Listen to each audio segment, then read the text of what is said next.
Hello, আসসালামু আলাইকুম। আমি আজকে একটা জিনিস দেখাবো। এটা Adobe Illustrator। আর এটা হচ্ছে Affinity।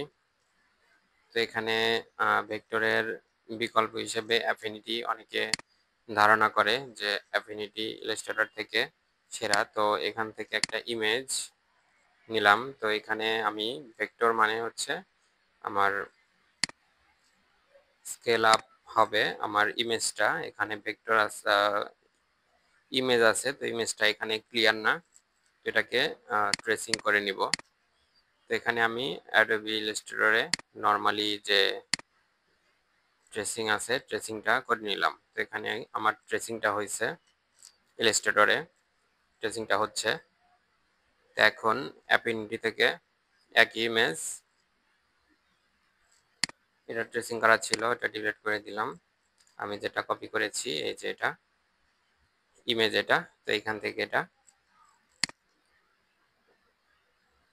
ভেক্টর করে নিব, মানে এখানে ট্রেসিং করে নিব, ইমেজ ট্রেস করে নিব।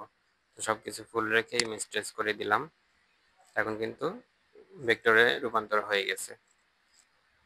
তো এখন এটা কপি করে আমি দুইটা একত্রে রেখে আমি পার্থক্যটা দেখাবো আসলে কোথায় ভালো ট্রেসিং হয়, ইলাস্ট্রেটরে নাকি অ্যাফিনিটিতে। তো দুইটা পাশাপাশি কিন্তু রেখেছি। দুইটার সাইড একদিকেই নিয়ে আসি, তাহলে কার্ভগুলা বুঝতে সুবিধা হবে। তো দুইটা কাছাকাছি নিয়ে আসলাম।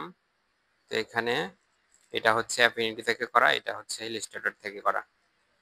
তো দুইটার কার্ভগুলা দেখি। এখানে ফার্স্টেই এখানে যে কার্ভটা দেখতে পাচ্ছি এটা কিন্তু একদম স্মুথ কর্নার আছে, আর এটা কিন্তু রাউন্ড শেপ হয়ে গেছে। ওকে, এখান থেকে বরাবর যে স্ট্রেট লাইনটা আছে এটা কিন্তু সরাসরি লাইনটা কিন্তু ক্রিয়েট করে নিয়েছে। আর এখানে কিন্তু লাইনটা একদম স্ট্রেট হয়নি, আঁকা বাঁকা দেখা যাচ্ছে। তো এখানে একদম হাই করে নিয়েছি, সবগুলা কার্ভগুলাও হাই করে নিয়েছি। তার জন্যই এখানে এই কার্ভগুলা একটু রাউন্ড শেপ হয়ে গেছে। তো এখান থেকে যদি আমি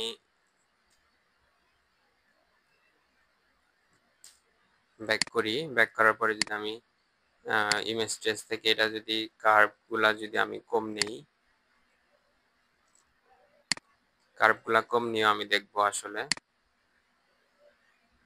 আচ্ছা, কার্ভটা একদম কম রেখে এখন এটা কপি করে নিলাম,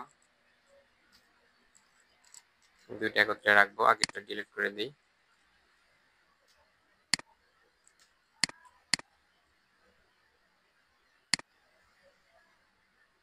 এটা আমি সেম সাইজে নিয়ে আসবো। নিয়ে আসার পরে এটা আমি রিফ্লেক্ট করে দেই দুইটা কর্নার পাশাপাশি দেখার জন্য। এটা কিন্তু আমি কার্ভটা কিন্তু সরাসরি কিন্তু একদম লো করে দিয়েছি, তাও কিন্তু দেখা যাচ্ছে এখানে কার্ভটা কিন্তু রাউন্ড হয়ে গিয়েছে। এখানে কিন্তু এগুলা সবগুলা আঁকাবাঁকা।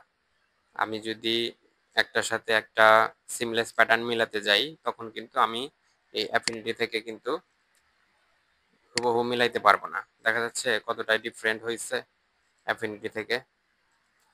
তো অবশ্যই অ্যাফিনিটি থেকে কাজ করা যাবে, কিন্তু প্রফেশনাল যে কাজটা আমরা সচরাচর ইলাস্ট্রেটর থেকে করি, তো সেই কাজটা কিন্তু আমরা অ্যাফিনিটি থেকে 100% আউটপুট পাবো না।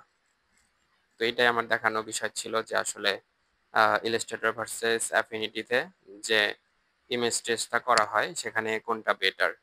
তো আশা করি সবাই বুঝতে পারছেন কোনটা বেটার। থ্যাংক ইউ, সবাই ভালো থাকবেন।